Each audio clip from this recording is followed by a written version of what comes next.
रियासती वजीर finance T Harish Rao ने आज नागर कर्नूल जिले के अचमपेट में डबल बेडरूम हाउसेस का इफ्तिताह अंजाम दिया। इस मौके पर गवर्नमेंट व्हिप गोला बाल राजू, रुकने parliament Ramulu, ZP chairperson Shanta Kumari और दीगर कायदीन मौजूद थे। इस मौके पर 75 करोड़ रुपए की लागत से तामीर किए गए इन 2 BHK यूनिट्स की चाबियों को 150 इस्तिफादा कुनिंदगान में ये चाबियां हवाले की गई। इस मौके पर बात करते हुए वजीर हरीश राव ने कहा कि रियासत के सभी तबकात वज़ीर आला चंद्रशेखर राव की क़यादत में तरक्की कर रहे हैं।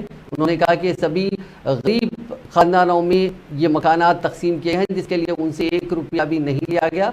ये ज़मीन भी हुकूमत की जानिब से अलॉट की गई है और पूरे तामीराती खर्च भी हुकूमत के ज़िम्मे थे। उन्होंने कहा कि रियासत में वज़ीर आला चंद्रशेखर राव की क़यादत में ख़वातीन को मजबूत बनाने के लिए, एम्पावर करने के लिए कई स्कीमात पर अमल किया जा रहा है। उन्होंने दावा किया कि अचमपेट में पिछले 9 सालों में जो तरक्की हुई है वो इससे पहले 70 साल में कभी नहीं देखी गई थी।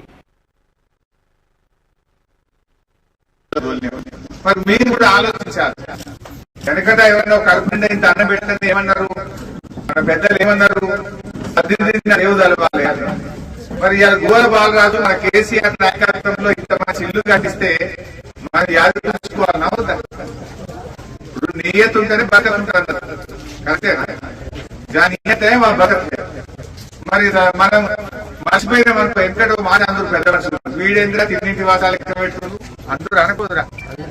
నాకు తెలిసి అచ్చంపేట అసంటి వాళ్ళు లేరు, అంతా ప్రేమగల్లోళ్ళు ఉన్నారు, దయగల్లోళ్ళే ఉన్నారు అచ్చంపేటలో కదా. అందరు కూడా నియత గల్లోలు, ప్రేమ గల్లోలే ఉన్నారు.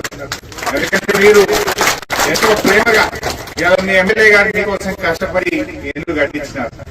త్వరలోనే వచ్చే జూన్ నెలలో గృహలక్ష్మి అనే కార్యక్రమం కూడా స్టార్ట్ చేయబోతా ఉన్నాం. ఇప్పుడు ఇలా 150 మంది ఇళ్లలో గోళ్ళం. రాబోయే రోజుల్లో ఇంటర్వ్యూ జాగా ఉన్న వాళ్లకు ఎవరి జాగా వాళ్ళకి ఇల్లు కట్టుకోవడానికి ఈ నెలలో, జూన్ నెలలో